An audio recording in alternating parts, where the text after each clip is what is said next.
So today is an absolutely massive day for IndyCar news. Not only is the title of this video probably while you're clicking on it, but also we've got Romain Grosjean making his oval track debut as we speak right now, or at least as I'm speaking, at Gateway in St. Louis. Currently testing. He will be until 11 p.m. tonight. Hopefully this video will be out long before the end of that test.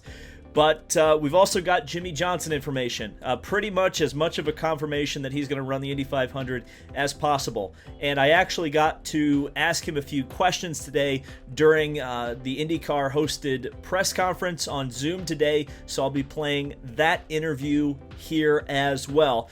Plus, all of this silly season talk, I've got some information that I'd like to share with you guys, specifically about Alexander Albon, but there's a few other drivers such as Oliver Askew, Alexander Rossi, Jimmie Johnson, Zach Veach, that you might be interested to hear.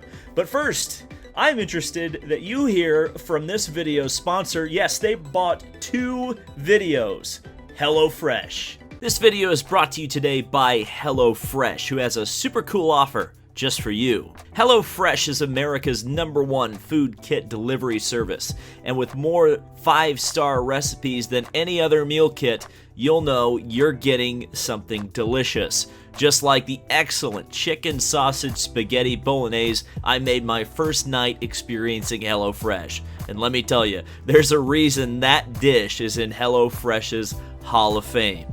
Delicioso. I also loved that HelloFresh cuts out the stressful meal planning and prepping. This sweet and smoky pork tenderloin meal was ready in just about 30 minutes.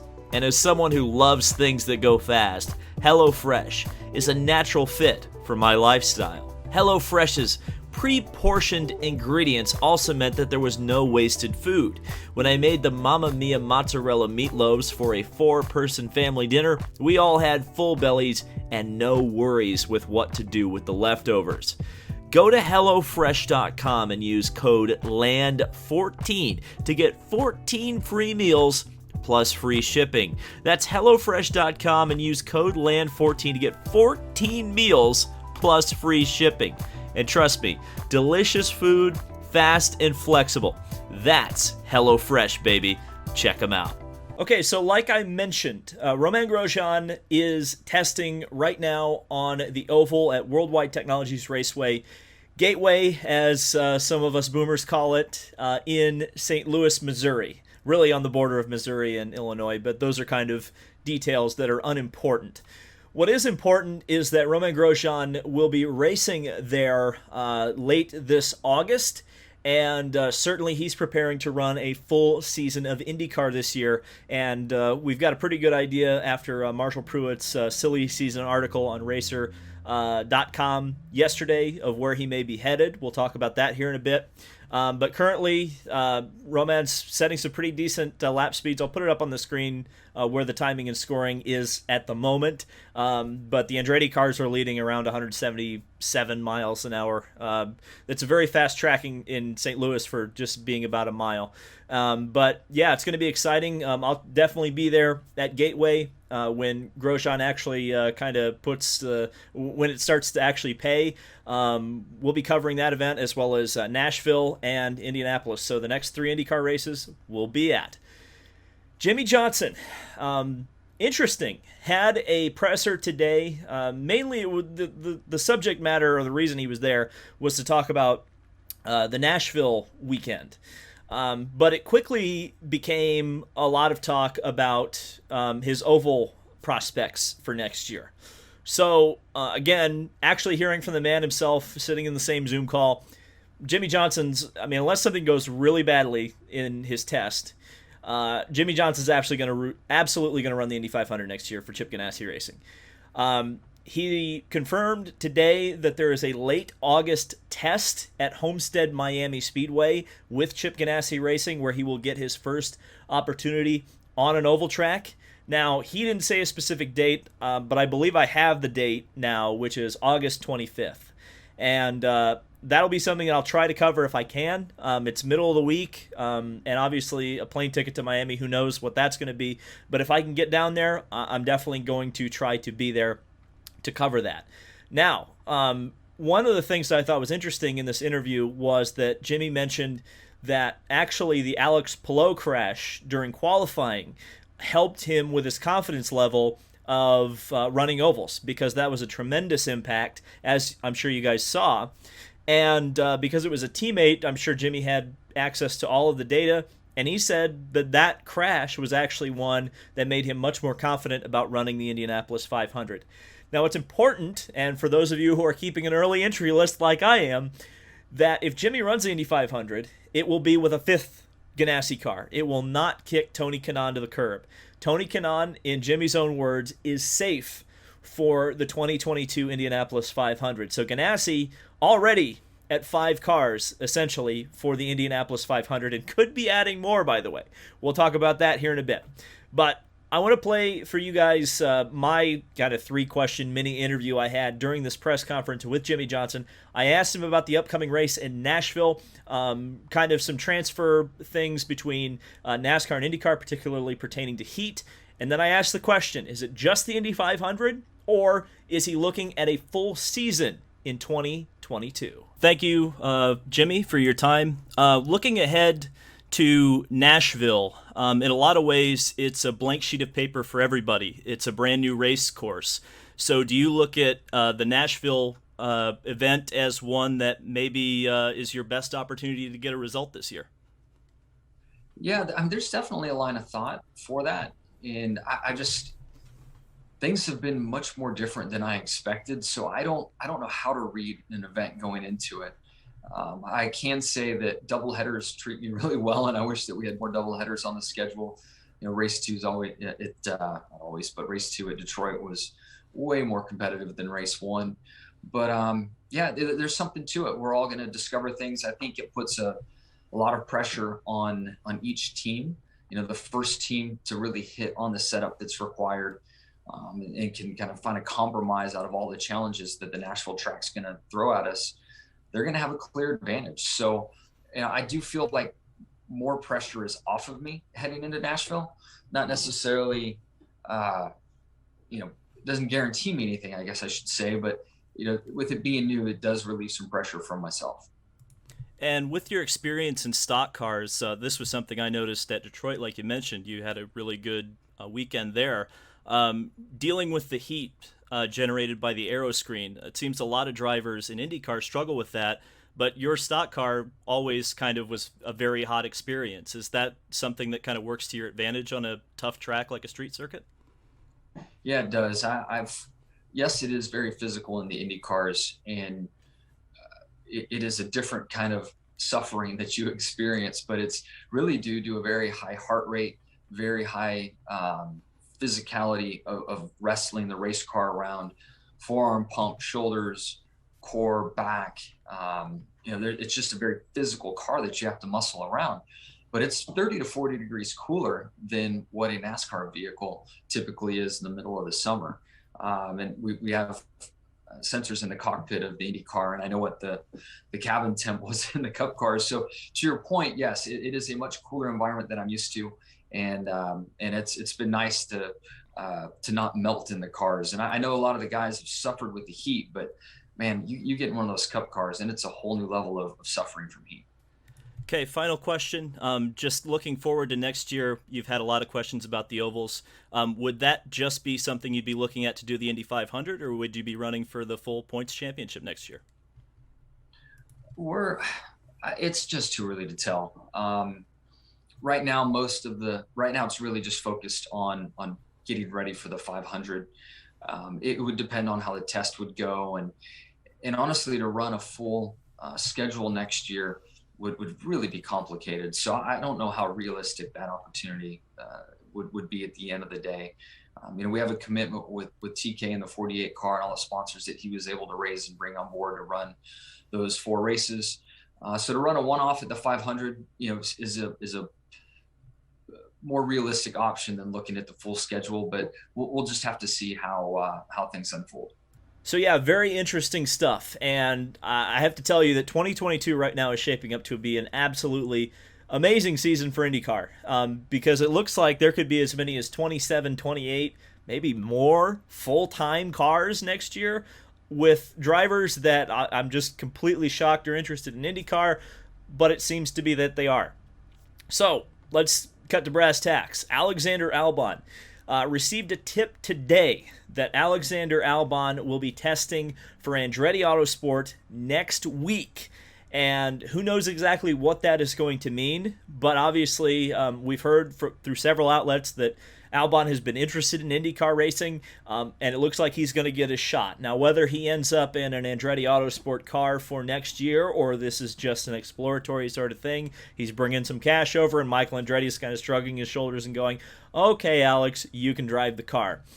Because I do know that there is quite a long list of drivers of various pedigrees that are trying to get a test with Andretti Autosport in an IndyCar for next year. I think everybody kind of sees the blood in the water at that team, knowing that there are seats available, or at least theoretically available, and they're trying to get in there and get them.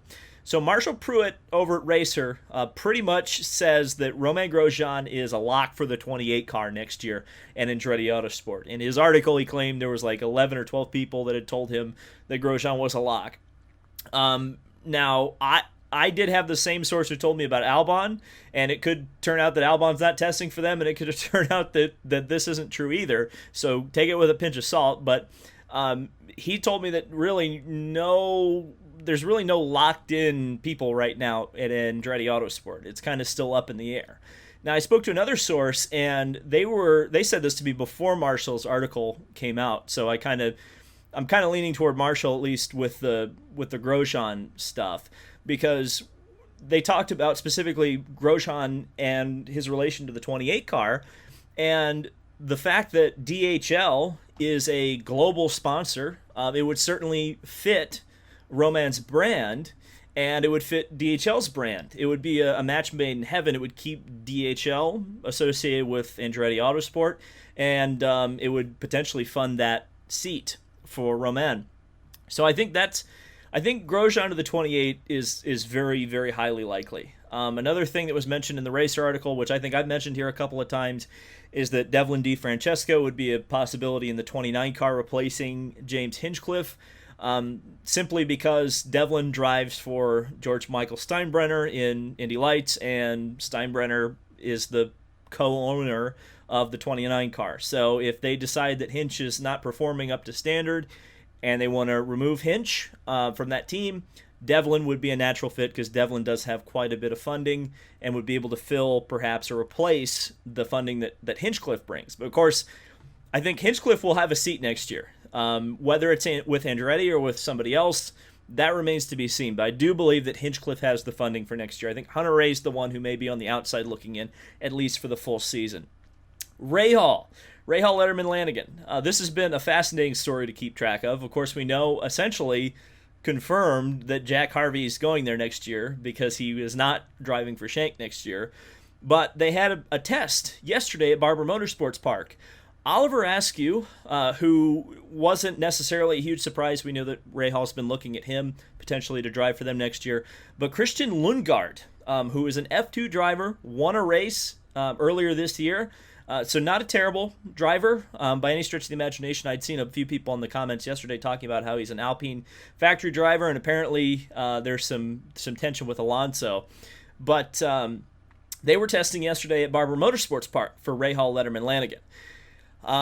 Now, Racer, when they reported on this, they were the first to break the story, speculated that Lundgaard will drive the 45, which is currently being driven by Santino Ferrucci throughout this entire season and will be driven by Santucci at Nashville. But the remainder of the season, which Rahal is trying to get that car in for the remainder of the season, potentially could be driven by Lundgaard. Now, would Lundgaard be the third driver for that team next year? Because apparently Rahal's trying. I would assume they're pretty close to getting a. I'll just put it that way. I think Rahal will be at 3 cars next year. So the question would be, who goes where? Because we obviously know Graham's a lock. The question would be, okay, you got. I guess Harvey's a lock now too. And would the third car be Askew? Would it be Lundgaard? Would it be Santucci? Who would it be? That would be a tough one, and I don't know right now. It'll be fun to kind of see. But the question I think a lot of you are asking when I'm talking about all these drivers, and you're quite rightly saying, "Where's Takuma Sato?" And this is another thing that Marshall Pruitt was like, "Yeah, Sato may go part-time," and I'm just, wow, part-time. So I assume that would mean Indy 500, maybe a couple of extra races. But the problem is, where? A fourth Rahal car? Maybe. At least for the 500, I could see that possibly being a possibility. But then you start going, Andretti Autosport? Yeah, I could see that. I think I said that in the last video. Dale Coyne Racing? They're not a terrible Indy 500 team. And the other thing about Sato not being full-time is that Sato is a Honda-funded driver. So if Sato is no longer a full-time Honda-funded driver, Honda's probably going to go find another driver to fund using the money from Takuma's program. This is kind of what happened to Sebastian Bourdais a couple of years ago, is that for some reason he was like the underperforming, quote-unquote, Honda driver, and Honda dropped his funding in favor of someone else. I can't remember exactly who it was, but they moved funding around, and one of the drivers was on the outside looking in. So if Sato is leaving full-time, my question would be, would they go and back a Romain Grosjean? Or would they go into the Indy Lights series and maybe back Kyle Kirkwood and send him over to Shank? I don't know. That was another point I wanted to make, is that I think, apparently Kirkwood's not necessarily really being looked at by Andretti, which is kind of fascinating. So it makes me think that the logical conclusion would be him going to Shank and being kind of their young up-and-coming driver to complement Helio Castroneves. And it would still keep him under the Andretti banner without having him full-time at Andretti. So that's weird. Vasser Sullivan. So we're going to start talking about this team as a new team for 2023. But for 2022, they're shopping around their wares. Now, they could stay with Dale Coyne Racing. They're currently partnered with the 18 car of Ed Jones. But they've mentioned that they want to mix things up. One of those things is that I believe Ed Jones will not be associated with Vasser Sullivan next year. The driver I've heard will be their IndyCar driver for next year is one Zach Veach. Now, where would Vasser Sullivan take Zach Veach if not Coyne? There's a few possibilities. Ed Carpenter Racing, Arrow McLaren SP, which Marshall Pruitt essentially confirmed that there's going to be a third Arrow McLaren SP car for next year. Meyer Shank, maybe. That was one thing that kind of one of my more reliable sources threw out there, and I just I just can't see Meyer Shank Racing taking on a partnership like that. I feel like they're just going to go hire whoever they get. But the interesting one that I heard was Ganassi could be something that Vasser Sullivan's looking at, and that would make some sense because obviously Chip got a ton of money from NASCAR, the sale of his NASCAR team, but also Jimmy Vasser has a relationship with Ganassi, so maybe that's where the Jimmy, the fifth full-time car may come from. If Jimmy doesn't want to run the rest of the races, maybe Zach Veach comes in there and runs the Jimmy 500 car the rest of the season, and then they add a sixth car for the Indy 500 under the Vasser Sullivan banner. I think that's a possibility. We could see that. Arrow McLaren SP, we talked about the fact that Racer said there's a third car. The other thing they said was that the McLaren wants to go young. We're running out of young drivers. It seems like everybody's trying to go young right now. I don't know. I'll throw a name against the wall and see if it sticks. Linus Lundqvist. Now, I haven't heard anything about him moving up to IndyCar, and he's a Honda-backed driver, so it would be a little bit tough to get him in a Chevrolet-powered car. But I'll go ahead and say that anyway, just in case. Just in case, because he is a Swede, and if they want to compliment Felix Rosenqvist, maybe. I don't know. The final thing I want to talk about is Simon Pagenaud, because again, according to that Big Racer article, and I'll link it in the description, is that Pagenaud may not be at Penske next year. Now, we've known for a long time that this is a contract year for Simon Pagenaud. My question would be, if he doesn't show up at Penske, well, there's two questions. If he doesn't show up at Penske, or if he doesn't run for Penske, who takes the Penske seat, and where does Simon Pagenaud go? So that would be the head scratcher to me, is that maybe Shank. I think Shank would be the one place I could see Simon Pagenaud going, but I also would be questioning taking on two older drivers, especially two Penske cast-offs. Now, obviously, it worked for them with Elio, and it would probably work for them short-term with Simon. But Shank has been quoted all the time talking about how they want to develop a driver at some point for the future. Now, what you could maybe see is if they bring in a Simon Pagenaud, have it be like a 1 or 2 year thing, and then maybe bring up a driver from Indy Pro or Indy Lights. You know, I do know that Braden Eves, who you guys have probably seen on the channel, and yes, full disclosure, he's a buddy of mine, but he's a Meyer Shank Racing development driver. So, you know, maybe in 2 or 3 years you go get Braden Eves, and you have Pagenaud in there for a couple of years, kind of warming the seat for him. Or Castroneves. Maybe you eventually pair Eves and Castroneves. Eves and Pagenaud. I don't know. That would be interesting. This is crazy. This silly season. I wrote a page of notes here.